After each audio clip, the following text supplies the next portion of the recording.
हामी चाहिँ यहाँ डिग्रे साईकुमारी मन्दिरमा चाहिँ आज दर्शन गर्न आएका छौँ।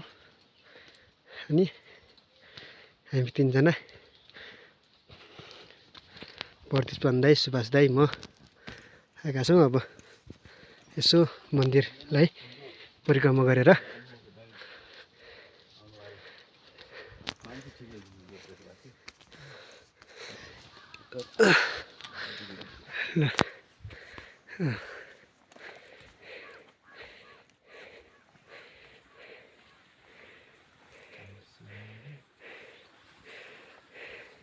टप भ्यू मात्र हो। तालिम लिएको फलदायी होस्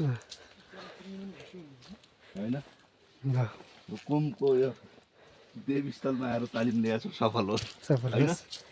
होस्। मनले आँटेका इच्छा चाहनाहरू सबै पुरा हुन्, यात्रा सबै सफल रहोस्।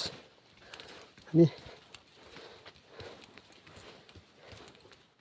यहाँ शिव पार्वती, होइन, राधाकृष्ण, राधाकृष्ण, राधाकृष्ण।